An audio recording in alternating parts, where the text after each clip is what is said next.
Welcome to day number 3 of your 7-day Organize Your Mind Challenge. Today we're talking about a calendar, and I'm going to tell you a little story. My sister gave me this Suzy Zoo calendar because my mom loved Suzy Zoo. And in fact, as she was getting older, she was developing Alzheimer's, she had 2 Suzy Zoo calendars. They were little pocket ones. And one calendar was to keep track of her appointments, and the other calendar was blank. And I said, "Mom, why do you have 2 calendars?" And she said, "Well, I have one calendar to keep track of everywhere I need to be. And then if I ever feel overwhelmed, I just close it and I open the other calendar and then I have nothing to do." And we thought that was hilarious. But that's really not the way that you're going to be able to get where you need to go, keep your appointments, keep your commitments, obviously. And so today we want to talk about how you can actually trust yourself. When you have one calendar that tracks where you need to be, that is going to give your mind total clarity. The idea is we want it to be like a blank canvas.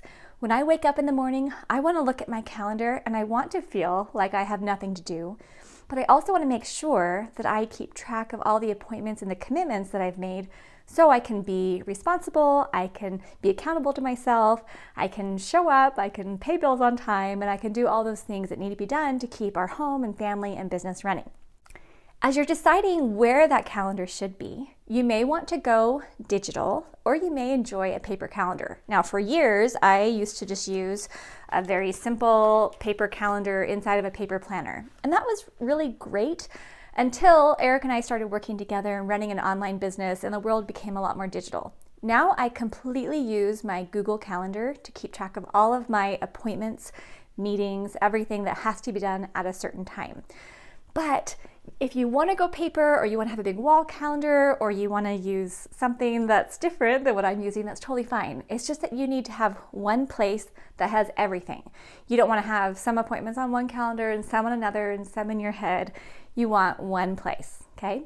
So our challenge for today is to be able to identify what that calendar is going to be, where you're going to keep track of all of those things.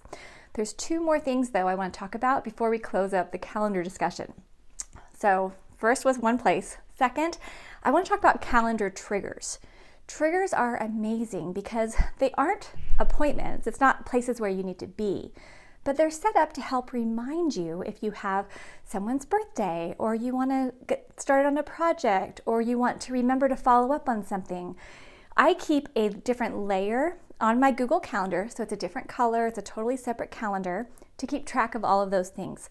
That way, when Eric opens his phone and he looks at April's calendar, he doesn't see all of my little reminders and appointments, or my little reminders and birthdays and things like that. He sees, oh, April has a doctor appointment, or April's taking the children on a little outing, or whatever it is.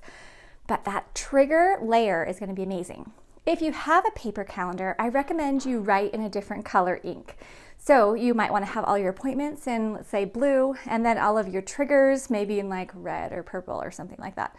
But the idea is when you look at your calendar, you know where you need to be and you know what are just ideas or other things that are going to be happening, maybe optional events or things like that. Okay, and then the third thing that I want to cover is when you're creating your calendar, you also need to have one place to keep track of tasks that must be done that day. Some people might choose to write them down as all-day events that are on their calendar, on a digital calendar. That's how Eric does it. Or you might want to use a productivity app like Asana, asana.com. That's a great one to keep track of specific tasks you're doing on a certain day. I love to use my planner. I use my Franklin planner for that. So like for today, I kind of have a long list. Typically my list isn't this long. Other days it's like that, right? Like nothing super, super long.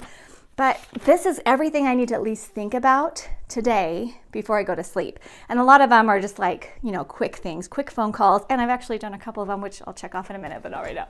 So when you have one place, date specific, these tasks must be done that day, it's so helpful.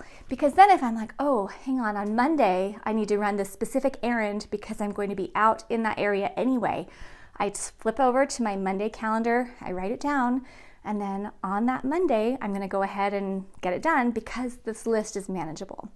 We don't want to work from a super, super long list that keeps getting longer. That's going to feel overwhelming.